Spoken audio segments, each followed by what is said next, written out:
Hello everyone, this is Trader Tim from over at eminimind.com, and I'm actually doing this video on Sunday, December 20th, and I just wanted to run through some various hacks that I think you'll find helpful as we head into the new year. I just released a blog post over at eMiniMind with a whole bunch of little hacks that I've used over the years to, you know, become what I have experienced success in lots of areas, including trading, bike racing, um, just all areas of my life. So you can scroll through that and hopefully pick up a couple of tips on some things that might help you improve your trading and your overall well-being here in the new year. I wanted to walk through a couple of little tricks for those using the Thinkorswim platform, and we'll keep the video pretty short. But a couple things that I've had comments over the years. One of them being that sometimes Thinkorswim can run a little bit slow or drag on your computer. And a couple things you can do to help speed it up. If you go to the Help tab and you click the Collect Garbage, that will kind of get rid of a lot of the junk and can help speed things up. The other thing you can do is go to your program files Thinkorswim folder and delete this user GUI file. Doing that once a week or so. It's essentially a place where a lot of the cache stored information is.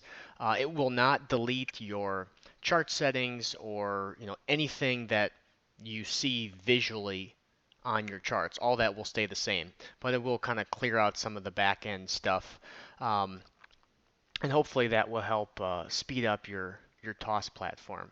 Another little trick that you can use for those that are trading options on TOS, if you go to the Trade tab and you click an order and you pull up the trade window and you go to confirm and send, well, if the price doesn't get filled and you want to redo that order and you do cancel replace and you come back in here and you change your price and then you hit confirm and send, sometimes that can take a little while and price ends up running away from your order.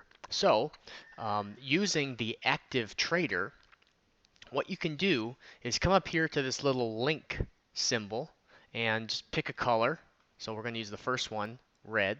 And then if we go to the products tab again, let's say I've got a position in the SPY here at 371 strike. If I right click on that one and hit send to that color I just picked, red, when I go to my active trader, now I'm looking at that option chain and I can trade the options in the exact same way that I would just trade, the futures contract where I can click and drag, I can move my price around, you can see the bids and asks. So it's a little bit more streamlined way to manage positions, especially when you're closing out of positions in the options chain there.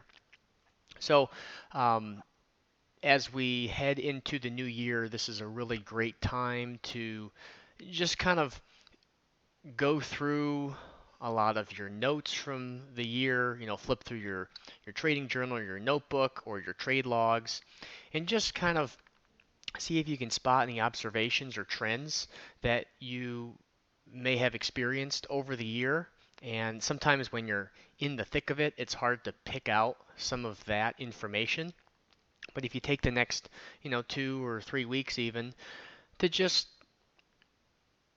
get a little bit of a refresh and try and clean up your trading screen if there's anything that you find that you really weren't using this year, or if you have a written trading plan or some kind of Word document that has a lot of, entry criteria and all this data in there, if you just go through and kind of parse it or clean it up a little bit, help clarify some of those ideas, simplify a lot of those things, it can really put you in a good headspace and just set you up really well for trading in the new year. It's also a good time to go through and kind of rebalance any of your portfolios, or if you need to move any money around to allocate for a specific trading account.